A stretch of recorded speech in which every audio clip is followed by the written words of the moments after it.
Have you ever looked across the living room at your partner and had that sinking feeling? You share a roof, sure, but it feels more like you're just splitting the bills. The silence isn't just there, it's like heavy. It pushes you apart until you actually think, are we just roommates now? Mm-hmm. And that fear, that maybe this gap is permanent, it can feel huge, overwhelming. But what if it's not an ending? What if it's actually a chance, maybe even a powerful one, to reconnect? We've dug into some really interesting research on this. That's exactly what we want to tackle in this deep dive. Our mission really is to map out a clear path back to that closeness, that intimacy you're missing, and we're drawing this straight from the sources you sent over. The first step, honestly, is just understanding what intimacy really is. Because it's definitely more than just sex. The research paints it as this rich, kind of complex tapestry of connections, things we often just overlook. Okay, yeah, let's unpack that. What really jumped out at me from the reading, the thing that seems to underpin everything, is this idea of emotional intimacy. Yeah. That seems to be the foundation, right? Feeling truly known by your partner, feeling safe. Mhm. Our look into attachment theory here really highlights this isn't just, sharing hopes and fears casually. It's about feeling securely attached.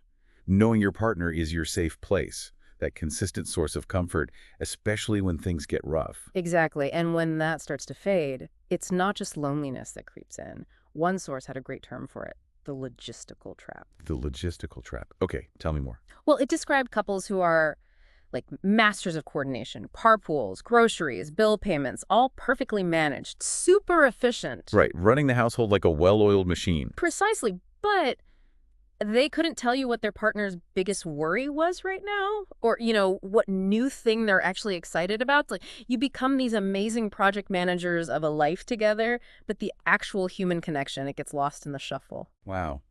Yeah, that hits home. Okay, so that's the emotional side. What about the other piece, the physical? Right, the physical and sexual intimacy. And again, the sources show this is a broad spectrum. It's everything from just, reaching out to hold hands spontaneously or a comforting hug after a long day, all the way to, yes, a deep sexual connection. So it's not just about sex itself. Not at all. These physical acts are like powerful signals. They release oxytocin, that bonding hormone. They literally reduce stress. They signal love and connection. But when that physical side declines, that absence is felt really strongly, often as rejection, maybe resentment builds up.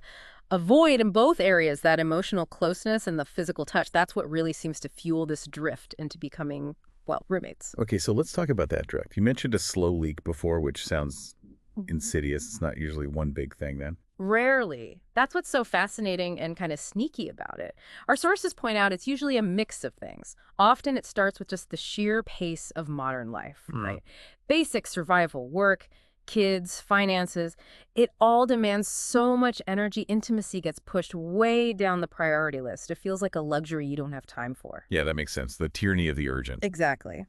But digging a bit deeper, the sources highlight something called negative sentiment override. Negative sentiment override. Okay. Basically, it's where a backlog of unresolved arguments, little resentments, maybe unspoken frustrations, it actually starts to rewire how you perceive your partner. Even neutral things they do, or maybe even positive things, get filtered through this negative lens. So your partner brings you coffee. Instead of, oh, that's nice, you think. You might subconsciously think, what do they want? Or they probably feel guilty about that argument yesterday.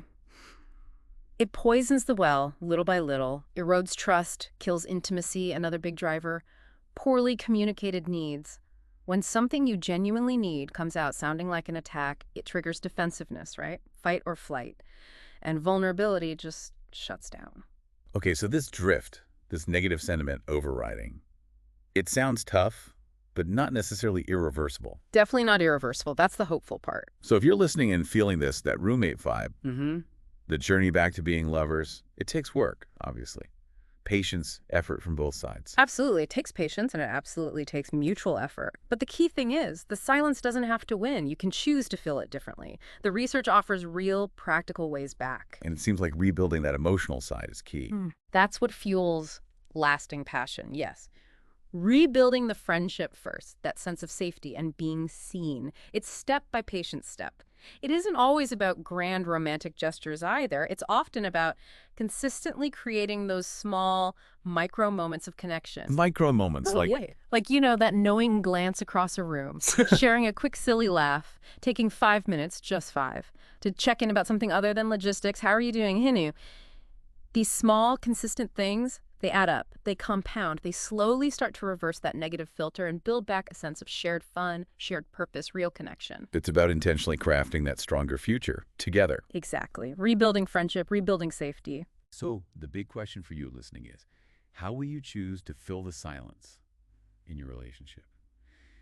Is it with laughter, with touch, or maybe just starting with that active choice to reconnect? If this deep dive gave you some valuable insights, maybe some things to think about, you'll find even more incredible information like this over at Mind Expansion Daily. Seriously, check it out. And please be sure to like this deep dive if you found it helpful, and subscribe to Mind Expansion Daily. We bring you shortcuts to being well-informed on all sorts of topics, and definitely leave a comment below. We genuinely want to hear from you. Do you agree with our summary on reconnecting your marriage? Or maybe you have a different take? Let us know.